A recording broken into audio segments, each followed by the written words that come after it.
so excited to see what you all have achieved in the last few years. Your growth has been incredible, and I'm grateful for all of your hard work and sacrifice. A lot of that growth has been brought about by new people coming into the business to take advantage of our generous marketing plan and effective product line. So I thought I would take just a moment of your time to share with you a little bit about where forever came from and where forever is going. I've heard people describe this as our culture, but I think it's simply who we are.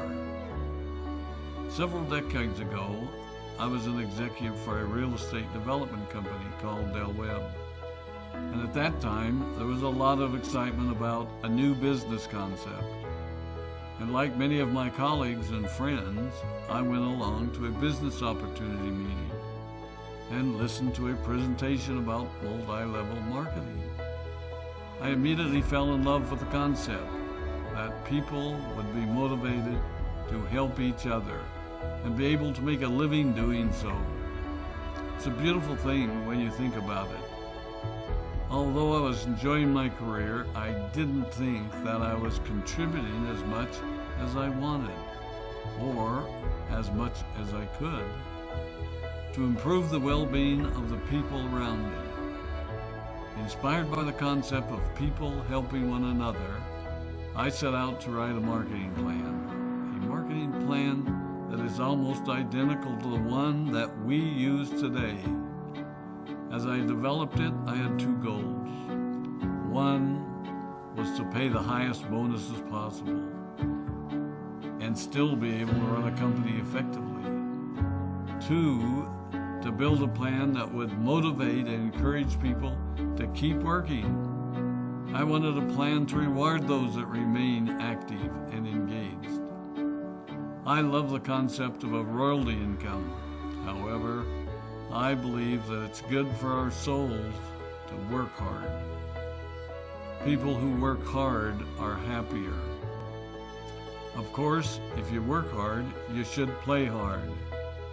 And that was one of my motivational factors in starting Forever Resorts.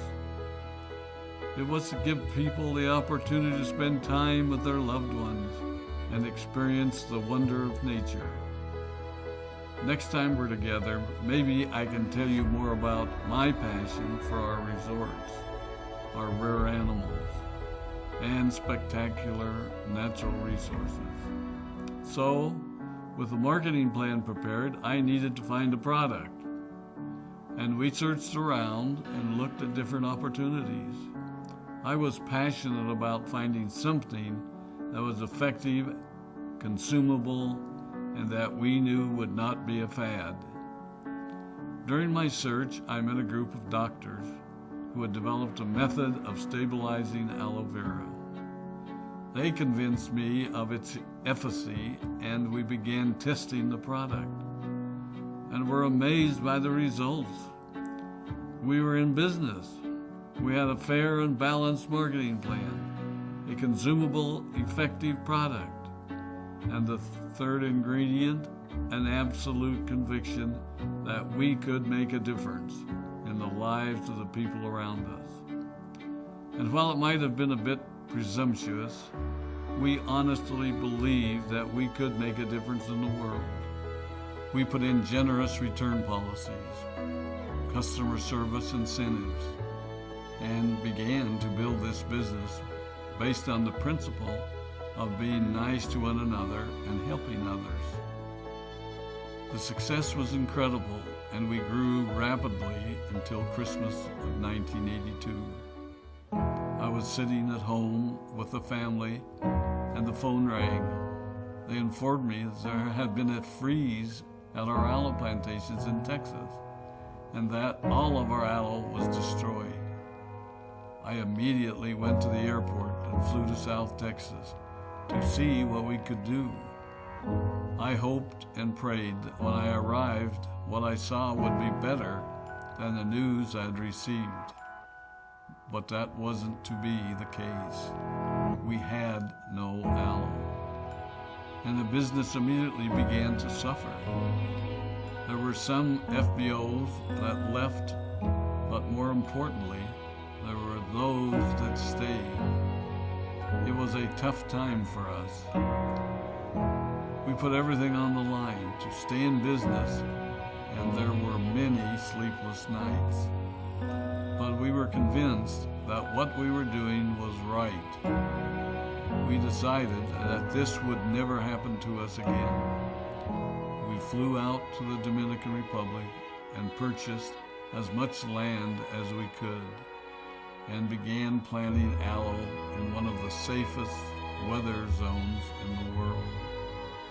In addition to the acres of plantations in the Dominican Republic, we now have plantations in Mexico and South Texas. It was a tough lesson to learn. But during the tough times, we became stronger and we grew the most. We grow roots that strengthen us and help us to overcome the challenges and obstacles that life throws at us. I have learned that solid principles and core beliefs do not have a sell-by date. It is never old-fashioned or out of style to be nice to each other, to honor your commitments, and to treat people how you would wish to be treated. I recognize that many of you might not have heard about our beginnings, as you are new in the company. I am thrilled that you're part of our forever family, but I ask you to be mindful of the foundation upon which this company has been built. Forever was built on the principles of paying the highest bonuses possible, providing the most effective and highest quality of product, and empowering people to serve one another. There are no shortcuts to success in our business.